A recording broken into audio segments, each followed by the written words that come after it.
Welcome to this episode of Nursing Edge Unscripted Saga, where we journey through the history of nursing education using stories that connect the past to the present and then our future as we reimagine our teaching and learning. April is the birth month of Dorothea Dix, born on April 4th in 1802. Dorthea is remembered for her work in advocating for the needs of the mentally ill. She openly challenged and championed early 19th century ideas of mental health reform. Through her efforts in lobbying state legislatures across the nation and the U.S. Congress, she was responsible for the first generation of American mental health institutions. Looking back on her life, Dorthea had a challenging upbringing with an abusive father. She and her brothers as small children were sent to live with their paternal grandmother. At the age of 14, Dorthea began teaching. She first taught in an all-girls school, developing her own curriculum focused on ethical living and the natural sciences. She later extended her teaching to those less fortunate and used her grandmother's barn as her schoolhouse. It was this passion for care of the poor that led her on a lifelong mission to assist the mentally ill and persons with the disabilities of blindness, deafness, and the inability to speak. Dorothea's love for teaching followed her into nursing, and she is remembered for her role in preparing nurses to serve in the Civil War. She was designated as the Superintendent of Army Nurses for the Union Army. While she was dedicated to the Union cause during this time, she is beloved for having openly treated both Confederate and Union soldiers. This alone gained her much respect. In her role as the superintendent, Dorthea was known to hold extremely high standards, both in whom she recruited and the manner in which they were educated and trained as nurses. Her standards paved the way to highly successful outcomes in patient care during the war. In a time when male doctors were open about their dislike for female nurses, Dorthea continued to push for nurses to have formal training and for increasing their work opportunities. This alone paved the way in advancing the role of nurse in both time of war and as the health and medical fields advanced.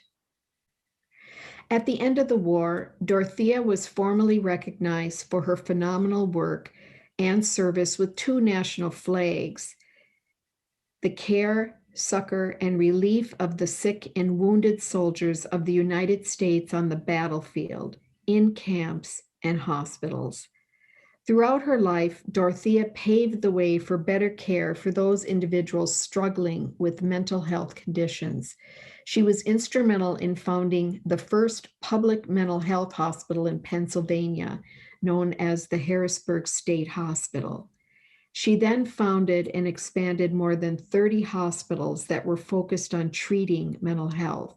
She fought tirelessly for reform in this area of healthcare and constantly challenged the ideas, writings, and philosophical perspectives of that time that believed these conditions could not be cured or treated.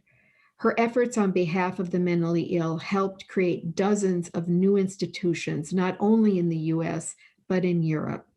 She changed not only people's perceptions of mentally ill individuals, but the manner in which they were treated moving forward.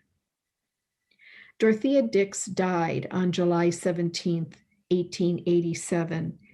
She was later inducted into the National Women's Hall of Fame in 1979.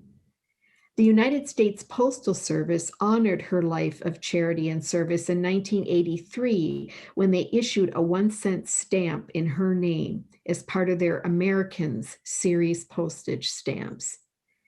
She also has been honored in the naming of a World War II U.S. Navy ship, the USS Dorthea Dix.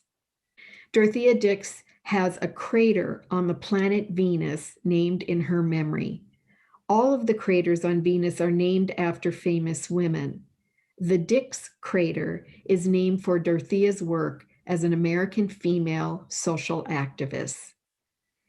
Reflecting on her work and her life, we can make a strong connection to both practice and education. Our challenge as nurses is to continue to use our voice and our advocacy to address and rid the mental health stigma so prevalent yet even today in our society.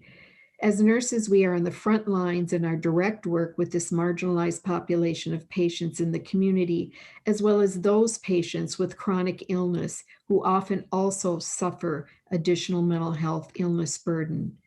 Nurses are in a primary position to recognize and advocate for the best level of care. As contemporary educators, we are guided by standards and guidelines that address not only the content of what we teach, but also the delivery of our teaching and learning. Nursing education is in a dramatic time of change. We are challenged to maintain those high standards in our teaching as we consider the implications for preparation of today's professional nurses to meet an extremely complex and consumer-oriented healthcare delivery environment. Our call, like Dorothea's, is to change both our lens and our teaching and learning skills to meet today's education standards as we work with this next generation of professional nurses. This includes ensuring that our learners are prepared to address mental health needs across the lifespan and the stigmas that lead to discrimination and disrupt the flow of care. Dorothea Dix is quoted as having once said, quote, "In proportion as my own discomfort has increased, my conviction of necessity to search into the wants of the friendless and affiliated has deepened. If I am cold, they too are cold. If I am weary, they are distressed. If I am alone, they are abandoned," unquote. Let us not abandon her work and remember these words as we meet the challenges of nursing education and practice today. Dorothea Dix, author, teacher, reformer, our champion for high standards in the delivery of mental health nursing practice and in the education of our future professional nurses.